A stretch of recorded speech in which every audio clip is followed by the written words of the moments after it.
My mom puts dinner on the table. I'm asking you. No, I just... Oh, okay. N. Oh. No, forget that. All families argue and all teenagers will storm off and claim they hate their parents. Few will act with such intense hatred that they murder that parent in cold blood via a frenzied attack in their home. It is even rarer that those convicted teens will end up tried as adults and appealing life without parole. Today, we're going to go back in time and look at the intense historical case of Ethan Windom. There are two important sides to this story that we're excited to share with you. First, we're going to look at how an extreme sentence of a teenage murder to a Supreme Court ruling and questions over the Constitution. Then, we're going to go deeper into the original murder investigation to see what happened to the victim and why that original sentence was so harsh. This true crime case raises some important questions about the law and just punishment for first-degree murder. We would love to hear your opinions on what eventually happened to Ethan and whether it matches the crime. Was the Supreme Court ruling a good thing, considering his age at the time of the murder? Or should he have faced a more severe punishment for the heartbreaking crime committed? In January 2007, a shocking murder investigation began after a local teacher died in her home in Boise, Idaho. The police found her with a series of injuries consistent with stabbing and bludgeoning. It wasn't long until police arrested her 16-year-old son, Ethan Windom, for the crime and sentenced him to second-degree murder. We're going to start today's video a little differently than some of the others. Normally, we'll dive right into the meat of a juicy case and see who died, who killed them, and how it all happened. This time, you're going to have to be patient on that. We're going to start by looking at why this case is so important in recent history. You see, this goes way beyond county courts to the Supreme Court, and even led to questions over the Constitution. Once we've looked at all that, we will go deeper into why this young man got the extreme sentence he did. Now, we sometimes give out trigger warnings about certain content in advance, and it is important to do so here. There are details that you are about to hear that are graphic and really hard to stomach. You won't believe what this teenage boy did to his own mother. It's not a spoiler to say that he is a monster or he deserved what he got. That's still objective under the circumstances. Stick around to find out why we are so quick to condemn him. The sentencing of teenager Ethan Windom. After the murder of Ethan Windom's mother, he was first prosecuted as an adult with first-degree murder and faced the possibility of serving time in jail. The significance of this cannot be overstated when taking into account Ethan's age at the time. Because of his young age and the immaturity and lack of emotional development that typically accompany that stage of life, he should have been handled differently than an adult. In Ethan's case, the courts did not agree that this course of action was appropriate. At the age of 17, he would eventually enter a guilty plea to the charge of murder in the second degree and be given a sentence of life in prison without the possibility of parole. Even at that young age, the court believed that Ethan posed much too great of a threat to society to ever be released from custody. Ethan claimed that the penalty that was initially handed down to him was inappropriate due of his young age. He was of the opinion that the courts had not taken into account his youth and immaturity, and he was of the opinion that his status as a juvenile should have been sufficient to warrant a more lenient penalty. It's possible that this helps to explain why he did the things that he did when he was that age. Perhaps he believed that he might get away with a lesser term if the case was heard in juvenile court, and that he would not have to face the same lengthy jail sentence if the case had been heard in an adult court. However, when we go into the specifics of the case later on, you will discover that maturity is not a factor in the situation at all. The offenses are so much worse than any simple oversight made in one's youth. The original verdict against Windom was overturned, and the Idaho Supreme Court ordered that he be given a new sentence.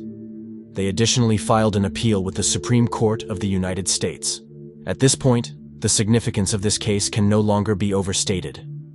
If you enjoy where this tale is going so far and want to see more historical cases like this one, make sure to subscribe to our channel and hit the notification bell. In addition, if you like what you've seen so far, you might also like this. The Supreme Court and the Eighth Amendment. The original case ran into trouble due to the fact that some people believed the punishment to be unlawful.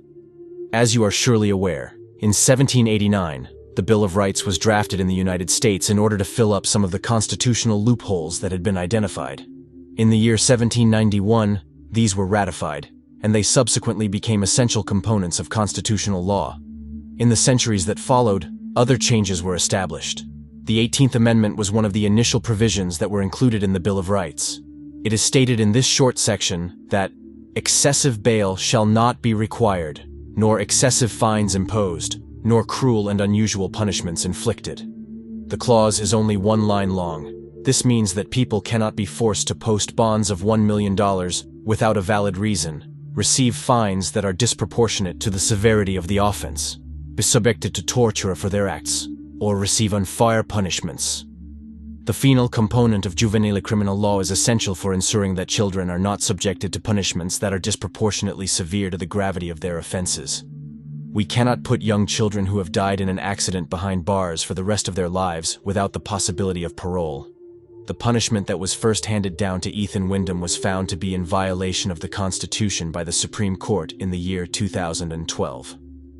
This indicates that Ethan was not eligible for resentencing due to the fact that he was an adult at the time of the offense.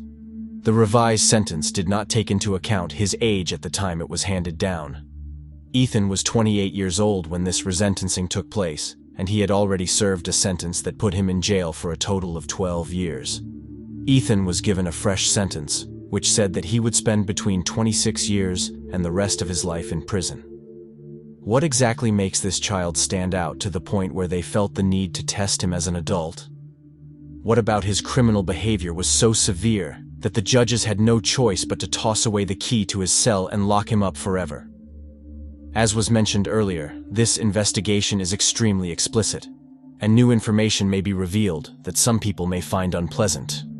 Therefore, if you are prepared. Let's start from the beginning with the crime that sparked all of this trouble. The murder case that sent Ethan Windom to jail. It was determined that Ethan Windom had murdered his mother. There were no other members of the family in the house when he and she lived there together. Judy Windom had reached the age of 42 and was working as a teacher at a high school in the Boise area. The little information that we were able to glean about her from the case reports led us to believe that she was a compassionate woman. She went on to become an expert in the field of assisting kids with disabilities. On the 24th of January 2007, Ethan committed the most heinous and gruesome murder imaginable upon her. After that, he started using a knife. He stabbed her multiple times all over her body, including in the chest where she had wounds to her lungs and heart. He ensured that the task was completed properly by slicing her throat. There was no question in anyone's mind that the purpose was to murder in this situation. You said you hit your mom twice with the dumbbell. More than twice. More than twice. I don't know how many times. Okay. Then I stabbed her. Less than 10? More than 10? Probably less than 10. I wouldn't have the strength in my body to just learn like that. Okay. She's still making noise. I stabbed her in the heart a couple of times. With what? The knife. Which knife? The Winchester knife or a bigger knife? Special knife. Okay. What special knife? Where'd you get the special knife? Yeah, my brother, when he moved into that new house, that house was owned by some craftsmen.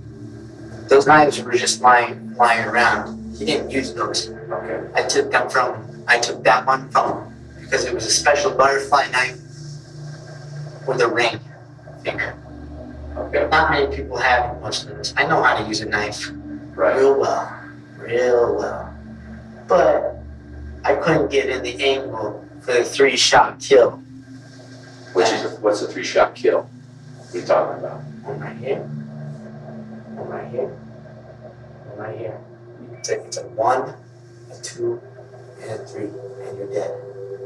All the same quick motion, 1, 2, 3. Yep. But you couldn't get that because of the way she was laying. How was she laying? She's on her side. Okay. And she turned over. I stabbed her thought I stabbed her in the heart because I was checking where my own heart was. And I thought I stabbed around there. Still, there was hissing coming from there. Or gurgling, I don't know what the hell it was. So I stabbed her in the lungs. And I don't know, maybe I slit her throat before I stabbed her in the lungs. I can't remember. I think I stabbed her in the lungs and then slit her throat. A lot of stab wounds there. And they are more than just superficial. Okay. They're real good, deep stab wounds, is what you're saying? It is without a doubt one of the most heinous assaults that this channel has ever reported on covering. Ethan thought it wasn't horrible enough, so he decided to leave the knife protruding from the exposed brain, like a calling card. This was a terrible idea. When it comes to what happened after the murder, this scenario starts to seem more and more ridiculous. Ethan began by modifying the previous message that was left on the voicemail. He apparently told anyone who called that they were both away to prevent them from coming around. He said that they were both away. Hey, this is the Windom residence. If you're trying to reach you or Ethan, we're actually out in Washington right now. I'm having a couple of family problems, so we had to take a trip out there. I'm sure we'll be getting back by next week. Bye. After that, he took a ride with a stranger 6 kilometers to his father's house to break the news that his mother had passed away. His father had phoned the authorities, and when the officers came, they discovered the mess that Ethan had made. The fact that he denied being responsible for the murder is one of the most peculiar aspects of his actions in the aftermath of the crime. The way the body was arranged gives the impression that he was consciously trying to create a scene, and was possibly even pleased with his work. On the other hand, he asserted that an unknown someone had barged in and assaulted his mother instead. After that, he coerced Windom into completing the task by stabbing himself in the head. This would explain any prints that were found on the knife, therefore it was a clever move on their part. However, the police were not convinced by this explanation. It didn't take him long to revise his account of what happened. Was Ethan Windom always a monster? Let's take a moment to play devil's advocate and look at this from a different angle. In the majority of our other true crime documentaries, you'll find that we make an effort to examine the case from multiple angles. It's possible that this was something totally out of character, and a brief moment of full craziness on their part. It's possible that the suspect's youth played a role in him not having a full understanding of the gravity of his actions and the repercussions they would have. The sad truth is that based on what we know about Ethan Windom, there is no longer any reason to believe that the youngster possesses any humanity. There were indications that Ethan was a strong student at his high school, and one of those indicators was his grade point average. He succeeded either because he applied himself to his work, or because he had the intelligence to get by. When he started trying to model himself like the main character in the movie American Psycho, however, things started to go downhill quickly. He was obsessed with trying to emulate his hero in every aspect of his life, going so far as to dress formally even in class. Simply taking this into consideration should have been a huge warning sign that he did not have a clear head on his shoulders. Ethan also turned into a serious weightlifter in his leisure time, which contributed to the physical transformation that occurred as he matured. He had already developed a very powerful physique by the time he was 16 years old and weighed 220 pounds when he was taken into custody. This resulted in him having a well-built, stocky, and imposing physique, despite the fact that he was just 5 feet 8 inches tall. This explains why he was able to utilize the modified dumbbell with such easily and land so many punches on his opponent. In addition to that, he started using creatine tablets in order to increase his muscle mass. On the off chance that this wasn't horrible enough, there are some extra notes from the court case that show how cruel he was to his mother. He was a bully who thoroughly dominated the environment in the family home and took entire control of it. He relocated his mother into his room, which had previously served as his mother's sleeping quarters. In addition to that, he transformed the living room into a weightlifting area so that he could devote more of his attention to his fixation. In addition to this, he was quite demanding of her, and he anticipated that she would always give in to his requests. If she didn't, he would yell at her and shove her around. If she did, he would leave her alone. After the murder, Windom was given a mental evaluation, which determined that he was a paranoid schizophrenic and that he had a psychotic break soon before the attack. The conclusion of the evaluation was that Windom was responsible for the murder.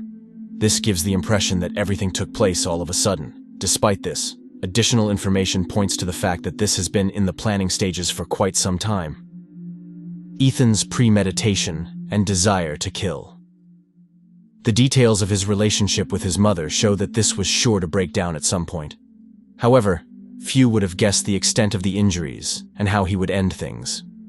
There were clues, however, with Ethan hinting about his intentions to his brother. He once said, "That bitch is going to get what she deserves." His brother had moved out of the house to avoid the tension. After changing his story with the police, Ethan began boasting about his intentions to kill. He told the police he had been thinking of killing someone for a while. He didn't outright say that he had wanted to kill her, but it was clear he wasn't against her getting hurt along the way. He states he was planning to kill some bums downtown, legitimizing it by saying they were worthless and no one would miss them. Was this first-degree murder?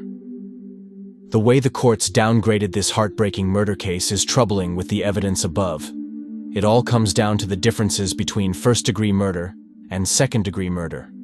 With first-degree murder, there is an intentional killing with a premeditated motive. For example, someone who obviously plans out how they are going to use the right opportunity to murder someone. With the lower-grade second-degree murder, this is usually an unplanned intentional killing or the result of reckless endangerment. With the latter, Ethan would have needed to snap and intentionally kill his mother in a moment of passion or during an argument. Or it could have been accidental due to a reckless action with no regard for others. The repeated motions of the dumbbell and knife show that the intention was definitely there. The modification to the dumbbell and the expressed desire to kill suggest it was premeditated. So, should this have been a first-degree murder charge? Did Ethan Windom get what he deserved? This is usually the point where we ask you what you think really happened in a murder investigation, speculate over someone's innocence, or dispute potential punishments. We can't do that here because this is such a black-and-white verdict in many ways. There is no doubt that Ethan Windom deliberately killed his victim in a brutal attack as a teenager. We know his motive, his actions, and his character. The bigger question takes us back to those questions over the Eighth Amendment and the implications for his sentence. It also raises another dark question concerning the Eighth Amendment. The Constitution bans cruel and unusual punishment and looks out for convicted minors. This may have saved Ethan Windom from a much worse fate. The original ruling was that the court should try him as an adult, and he was too dangerous to ever leave prison. There are murderers in Idaho who received the death penalty. So, could this have been an option for Windom? Executions are rare in the state of Idaho.